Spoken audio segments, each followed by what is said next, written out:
Is Gamergate over, or have we simply been misled from the path we were going through, but inadvertently keep on fighting the same enemy all along?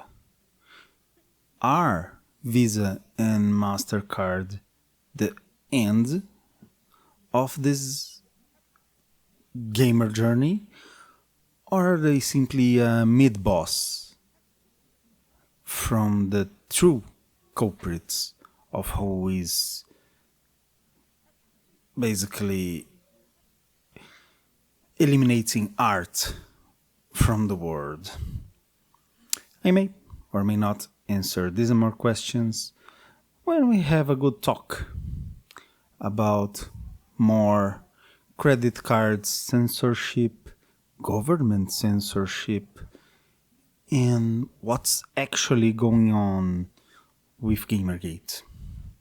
My name is Felipe Pereira Sibioni. This is the FPS Factor. Do stick around.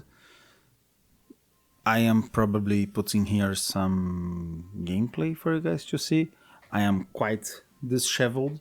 Today I will not be showing my face. So, we have been victorious in these last couple of years. 2024 and 2025 have been very good for us in the fight against bad actors ruining video games. The scum of the earth is being swiped out of the gaming industry, meaning there have been layoffs. No, I will not celebrate the layoffs. Oh, every job loss is a terrible thing. No, it's not, because there are people who are ruining video games. They are the ones losing their jobs first. We have still lots of CEOs to be taken out of the picture, but this one is gonna take a lot more work from our part. If you don't know, Gamergate is all about cleansing an art form of bad actors from infiltrating and corrupting it. Be it journalists trying to receive bribes, basically. It's not a bribe per se, like in money they're being paid to write reviews, but they receive favors. You know, they get traveled around, eat some good food, they, receive lots of gifts. Yeah, it's basically a bribe. And these corrupt journalists, when they were found out, they went all out calling gamers out. Oh, gamers are over. Gamers don't need to be your audience. You must cater to a new audience, a modern audience. This was in 2014. Then the industry started to change a little bit because they catered to them. Because they were basically the only voices that were heard, because we who stood on the front lines of Gamergate were just accused of, oh, you are against, who could it be against? Oh, I know, women! The gamers, they're misogynists, they're against women, they wanna kill all the women, they wanna kick them off the video games. Even though we have had women in the gaming industry for its whole existence, and women usually had a big part in being the consumers too, from the beginning, from arcades in the 70s, 80s, 90s. girls always played video games. If you see people saying, oh, they didn't, it's because you just don't know them. Perhaps you never interacted with enough women. My mother-in-law was a gamer. My fiancé is a gamer. My two sisters-in-law, from the two of them, one is a gamer. I know lots of gamer women.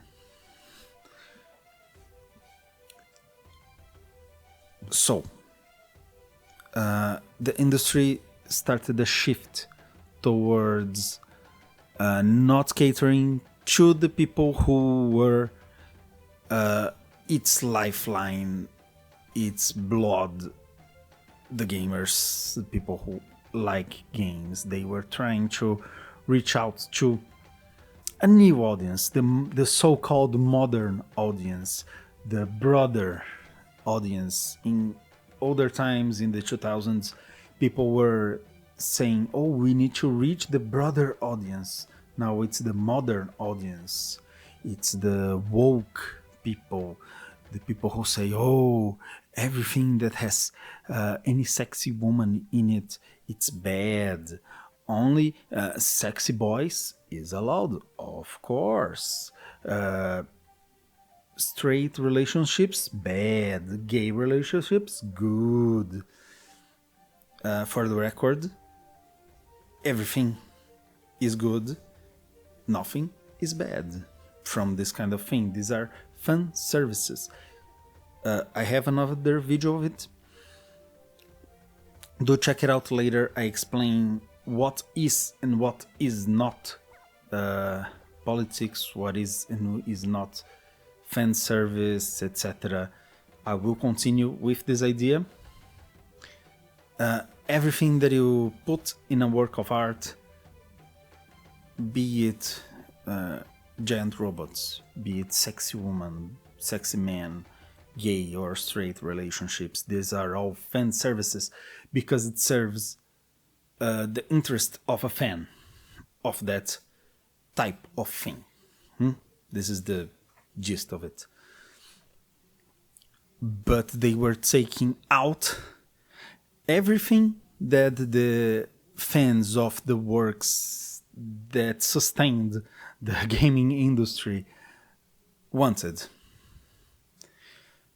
So no more sexy times. In the 2000s, the great enemy was violence. You can't have violence. No, it's bad. It's very bad. A little bit before that, in the 90s, it was both sex and violence. They were both bad. Then violence bad. Then we are in this time, in this period right now, sexy bad. Violence, it's okay, doesn't matter. You can be as violent as you want in a game. Just don't show any cleavage. A sexy lady, no, that's very bad, that's haram, or something like that. So it seems like there's a through line of all of this, you know? First, you have people fighting it, then people fighting to change it. Now, in 2020, I'd say 2023 to now, people, us the gamers, or as I like to say, game players, because we actually play the games, instead of those journalists, they don't play the games. We, the game players, are actually fed up with this woke nonsense that people try to insert in the games, and we're simply not buying them anymore. Thus, it started the great cleansing of the bad actors. And we started also fighting for our rights as customers with the Stop Killing Games movement. So, 2024 and 5 have been very good for us. Then, suddenly, as we had the end of wokeism and seemingly the victory of Gamergate, and the incredible response from everyone supporting Stop Killing Games, we reached more than 1,400,000 signatures on the Stop Killing Games campaign, which is, take note of this, it is in Europe. Okay, this is important because usually their regulations spread throughout the world. This is very important. In a span of less than a month, suddenly, not suddenly because there are signals before that, the credit card companies and lots of governments are starting to implement rules and regulations in the case of the world government, or simply crackdowns, illegal, I'd say crackdowns because you can't do that, of these credit card companies. They start to interfere with the business of other companies. You can't sell that. You can't sell anything that has fantasy rape, fantasy incest, because it's all fantasy. If it's a video game, if it's a movie, if it's an anime and manga that has been targeted by the credit card companies for a while now, actually,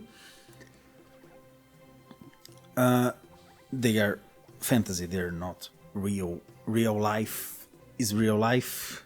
Fantasy is fantasy. Art is not real life. Please be aware that these are two separate categories. There's fiction and non-fiction. Games and anime and manga and books and movies and series, they are usually fiction, not non-fiction. Non-fiction, I would say documentary, but most documentaries are actually very fantastious and do lie a lot. Please take note of that. Be careful while you are watching documentaries too. They are mostly fiction. But back to the credit card companies, they are implementing rules that stores must follow. Thus, Steam, itch.io, and others, PIVX, they have to take out content that they don't like. That's very bad, as I said in the other video about the credit card companies.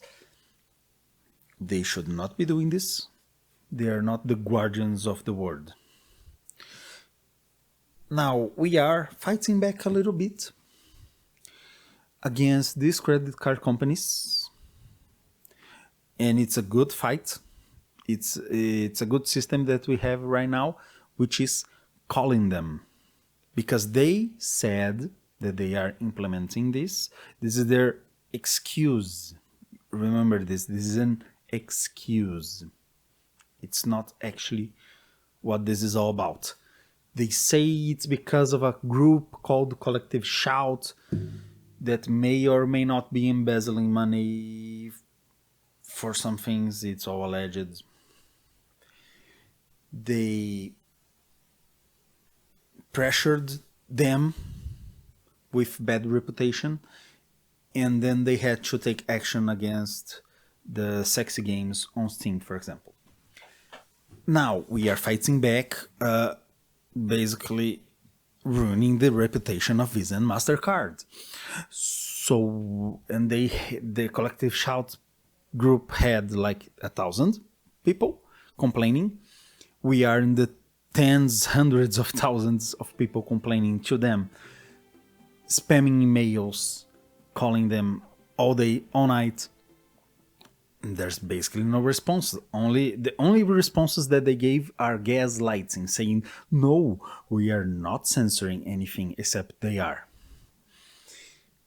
Why is that? Why didn't this pressure work but the other pressure? Why does one pressure not work and other does work? That's because it's an excuse. They didn't care what this group is or isn't. Actually, they have been doing this much before, much longer before this group did anything. In Japan, they have been going around and censoring sites and basically delisting sites through not letting them accept payment simply because they don't like what's being sold. Stuff like commissions that have sexy characters and other such things, just because, and even works that does not feature any pornographic material at all, just the content that they don't like. They just say, no, we will not. We are a global payment method that everybody uses, but not for you. No, we won't let you do business anymore. It's like the mob. It's like the mafia. They say, oh, you are not allowed to do business in our neighborhood. Now get out or else I will shoot you. They're worse than that. They say they shoot you and then they say, no, I didn't shoot him. Of course not. Just know that some people don't appreciate the way that they did business. You better watch out, or somebody may shoot you. So they have been doing this for a while now. And there is a true line in all of this that started with this other stuff that I said, that comes back to them all the 90s, 2000s, etc. All this fight against porn and against freedom of expression in art. Remember, art is always the first to be targeted when people like to censor stuff. And out of all the art that censored, porn is the first target because it's the easiest to go after without people defending it. But I will defend every type of art that exists. Yes, even porn is art. It is an artistic expression, an artistic medium. Not a medium. Porn is not a medium. It's a category of things because it can be in other types of medium. You have the drawn medium, anime, cartoons, comics, manga, one of which is animated, two of which are animated, two are just drawn. You have the live action ones, you have theater, you have movies, you have series, you have telenovelas. Here in Brazil, I'm Brazilian, hello. You have every type of stuff that's just with real people. You have music, you have games, which is actually one of the finest arts because it encompasses lots of the other arts in itself. Even movies and the theater through mocap, music, and adds the gameplay, the actually participation of the consumer of that art, and it can express things that other art forms cannot. It has limitless potential, just like the other art forms. So they are being targeted by some group or someone, perhaps. This is foreshadowing. Now, if we take a look at Visa and MasterCard, we will see who owns Visa and MasterCard, because they are not an amorphous blob. They try to be. They say, oh, we must protect our brand, thus we must take action against sexy drawings and video games that have incest in it. But who owns Visa? Who owns MasterCard? If we check, just a quick Google search will suffice. We will see that one of the main investors, because they are open companies, anyone can buy Visa stocks in MasterCard.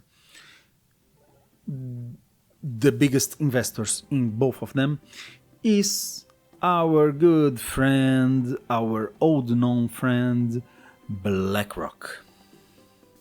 This is an investment firm. If you don't know what BlackRock is, it's a company that invests in other companies and make loads of money with it. Loads of money. It's like more than $10 trillion. If I'm not mistaken, I've seen this number being thrown around. Let's see.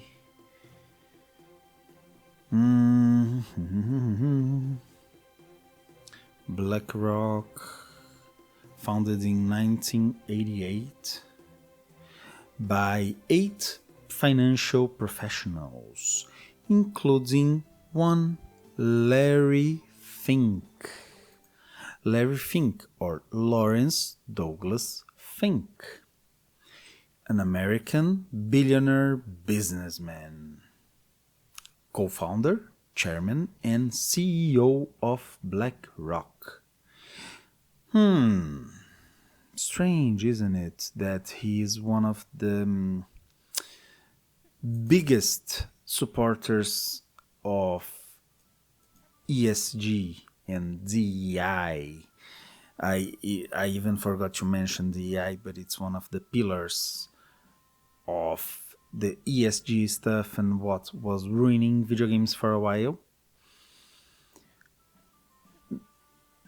And we have him, Larry Fink, on camera saying we must enforce behavior. We must change behavior of people through regulations, not from the government, but from our own companies. We give money in exchange of behavior changes. If it was for the good, for example, not mistreat employees or such, because DEI is diversity, equity, and inclusion. In theory, I talked about this in another video. I would also give a small sample of it. DEI, diversity, equity, and inclusion. Diversity of people. Usually, this should mean the people from lots of backgrounds, from lots of countries, from lots of ideas. But no, it's just actually it's mostly white guys from San Francisco and California pretending that they are better than other people by saying that people of color, by that black people or brown people are so diverse and they are the lifeline of humanity. They do nothing wrong. Please note, again, I am Brazilian. I am not American. I'm Brazilian. Basically, everyone here in Brazil are of mixed heritage. I have a native Brazilian heritage as much as Italian and Spanish. So I know what I'm talking about. I see them talking about all the time about this. In the United States, these guys are very self-serving while pretending to hate white people. When you see companies that are all about DEI, it's usually them with different hair colors saying, "Oh, brown people, black people are so blessed. They are so nice. They're much better than us, white people." But they don't give up their jobs for them. But still, the sentiment keeps on. Equity would mean everyone is actually equal and not only have equal opportunity, but are equalized. Unfortunately, this comes not from equalizing everyone to the top, but to the bottom. You take opportunities off from people who deserve it. You, instead of doing it in real life through UBI, which I'm very much a big supporter of, you instead just do it in art and video games. Oh, let's put some also together with the D, the diversity, and I, the inclusion. They just put the white guys and adjacent and other stuff from California and San Francisco. Instead of being diverse, they just put it in a game. Oh, it's only brown people in this game, so this game is diverse. This game is good. It's not diverse if it's all the same type of people. Team Fortress is diverse. This is a very good example. People from all over the world, they are killing each other. They are offending each other. It's not, why wouldn't you offend the people you are killing? Oh no, I kill millions, but I can't misgender someone. It's very bad. Ridiculous, but okay. Back to Larry Fink. His company is also owned in part by another company that's called Vanguard. These are two of the actual targets that I believe we must target, because they are very big proponents of changing the culture, changing our values, changing our, changing what we like to what they like. And that's not how art works. Oh, and funny story, Larry Fink studied in the University of California. Oh, he's Californian. What a coincidence. So here's the main point of the video, I'd say. We must not stop our efforts with Visa and MasterCard because they are the front the front gate, basically, of the enemy, of video games, of art, of freedom of expression. We must see who are actually controlling them. Is it only Larry Fink? I don't think so, because it's an investment firm. He's one of the, as it says here, 8 people who found it in 1988. This will not stop, because as I was saying in the beginning, not only the credit card companies are doing the censoring, but now government is also doing it of lots of places, including one. Remember I said to remember remember I said to keep in mind the Stop Killing Games stuff that was in Europe, because it spreads. So UK government is passing a law that they say it's to protect children, while it's actually to restrict people's freedom. Because now we have speech that's not illegal, but it's hurtful.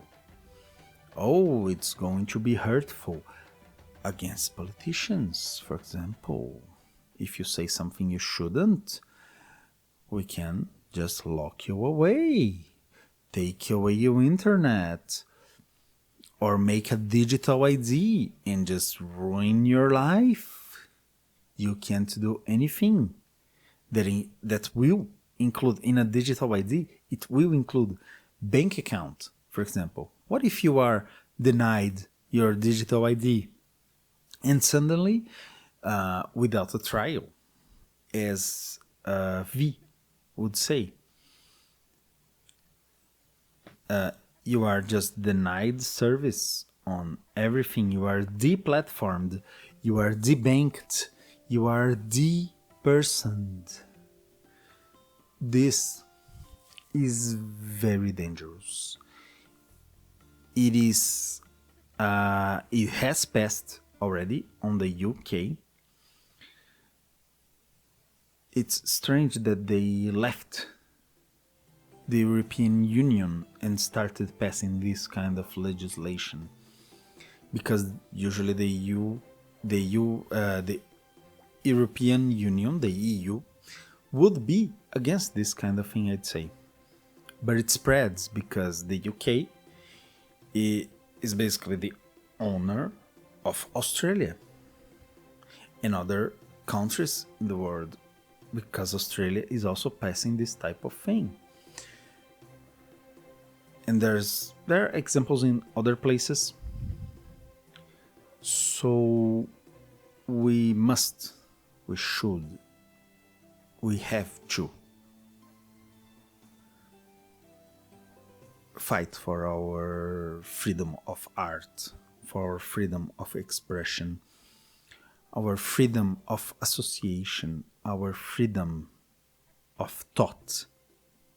Because it's getting to a point where if you don't think the same thing that other people in power are thinking, you are bad. You are to be depersoned. I'm not talking about fake news. I am not talking about actual hate speech. This is very bad. If you say, for example, a certain race of people is a bad race of people, that's actually hate speech. Don't do that. Don't think that's a crime. That's an actual crime. And if you do that, you are to be punished by the law. That's normal. That's what we had for a good while now. It's a good law. But just to say your opinion about stuff, for example, they are cracking down and investigating people who are against illegal immigrants in the UK. First, if it's an illegal immigrant, they are illegal. But if you're against the illegal immigrant, you are a bad person just for saying that. That's not freedom. That's 1984 in a can, ship it to you, and the can explodes in your face. So we must, as I said, should fight against it. Larry Fink, his ilk, BlackRock, Visa, MasterCard.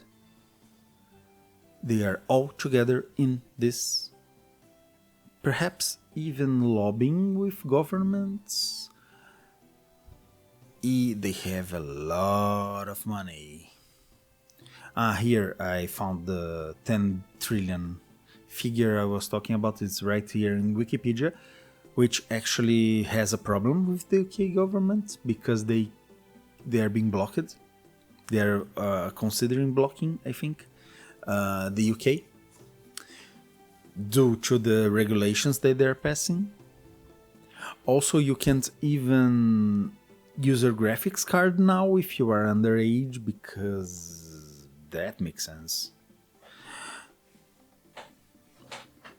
I found here on Wikipedia, BlackRock is the largest money management firm in the world with more than 10 trillion in assets under management.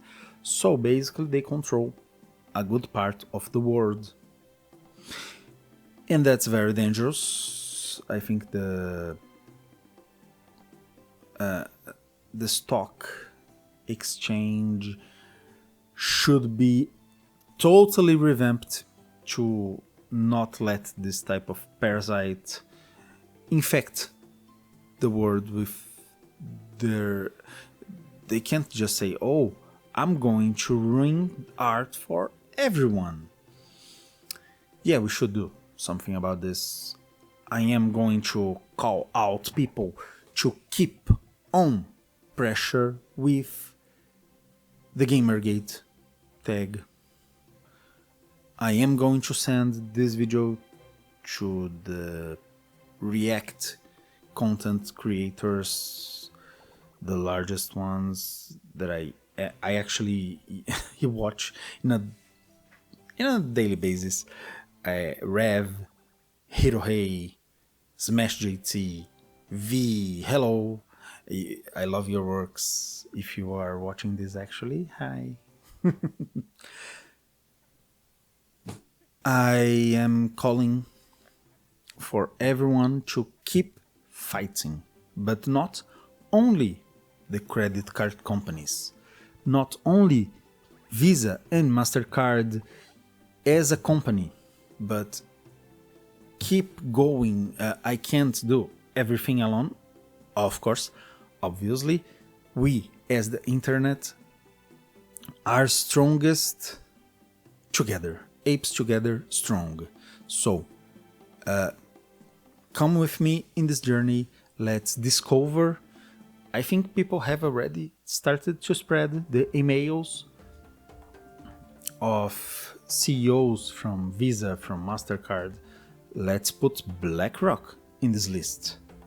Let's put the Vanguard. It's Vanguard Inc. or something. Let me see here. Visa, biggest shareholder or largest shareholders.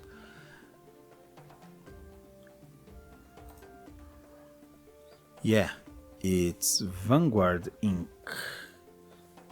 Vanguard Group Inc. Here. The Vanguard Group Inc. is an American investment managed company co-founded by John C. Bogle in 1929. Right, I don't know if it's before or after the Great Depression.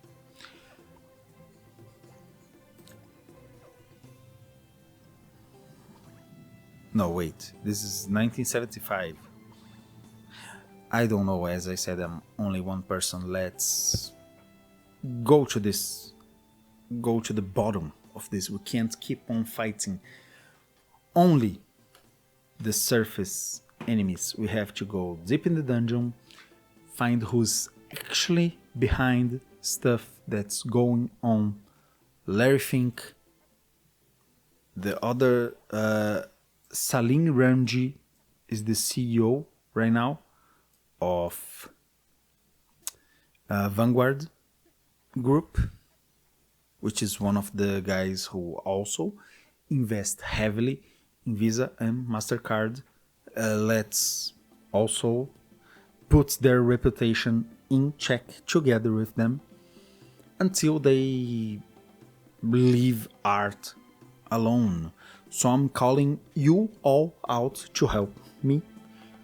I do my daily calling to Visa and to MasterCard here in Brazil. If you're listening, watching this here from Brazil, also do your part. Call them whenever you have time, whenever you are, playing a game that doesn't require full attention or washing dishes or anything like that, Also, everywhere else in the world, let's together fight this. Let's save art and freedom of expression together.